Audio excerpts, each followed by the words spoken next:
മുഖവൈരൂപ്യത്തിന്റെ പേരിൽ വിഷമതകൾ അനുഭവിക്കുന്നവർ നമുക്കിടയിൽ ധാരാളമാണ്. ചികിത്സയ്ക്കായി ലക്ഷങ്ങൾ കൊടുക്കാനോ വിദഗ്ധനായ ഒരു ഡോക്ടറെ കണ്ടെത്താൻ കഴിയാത്തതോ ആണ് പലരെയും ഇതിന് പ്രതിവിധി കാണുന്നതിൽ നിന്നും പിന്തിരിപ്പിക്കുന്നത്. എന്നാൽ ഇതിനെല്ലാം പരിഹാരം കാണാൻ തലശ്ശേരി ജനറൽ ആശുപത്രിയിലേക്ക് വന്നാൽ മതി. ഇങ്ങനെ നിരവധി പേരാണ് മുഖമൊന്നുയർത്തി നടക്കാൻ വയ്യാതെ സമൂഹത്തിൽ നിന്ന് അറിഞ്ഞോ അറിയാതെയോ മാറി നിൽക്കുന്നത്. അവിടെയാണ് ഡോക്ടർ സജുവിൻ്റെ കഴിവും മനസ്സും ഒത്തുചേർന്നത്. മാക്സിലോഫേഷ്യൽ സർജറിയിലൂടെ ആശ്വാസം കിട്ടിയവർ തന്നെ അത് വ്യക്തമാക്കും.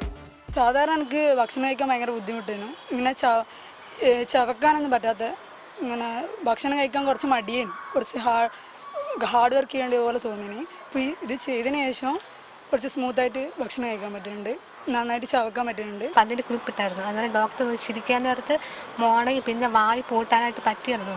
തൃശൂർ കുന്നംകുളം സ്വദേശിയായ ഡോക്ടർ സജു 9 വർഷം മുമ്പാണ് കണ്ണൂർ ജില്ലാ ആശുപത്രിയിൽ ഔദ്യോഗിക ജീവിതം ആരംഭിക്കുന്നത്. സർജറിക്ക് ആവശ്യമായ ഉപകരണങ്ങൾ വാടകയ്ക്കെടുത്ത് ആദ്യഘട്ടങ്ങളിൽ ഡോക്ടർ നിരവധി പേരുടെ മുഖവൈരൂപ്യം മാറ്റി.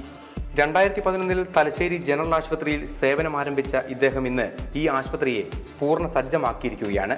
പാവപ്പെട്ട രോഗികൾക്കും തലയുയർത്തി നടക്കാനായി. പ്രൈവറ്റ് ഹോസ്പിറ്റലിൽ 1 തൊട്ട് 2.5 ലക്ഷം വരെ ചാർജ് ഇതിന് ചിലവ് വരും. അപ്പോൾ നമുക്കിപ്പോൾ പാവപ്പെട്ടവർക്ക് വേണ്ടി ചെയ്തു കൊടുക്കാൻ പറ്റുന്നു എന്നുള്ളൊരു സന്തോഷമുണ്ട്.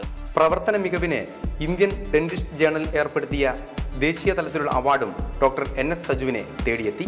പ്രിയ സുഹൃത്തെ, എൻ്റെ ഫോട്ടോ അപ്ലോഡ് ചെയ്തെന്ന് പറഞ്ഞ് ഇനിയാരും മുഖം തിരിക്കേണ്ട ആവശ്യമില്ല.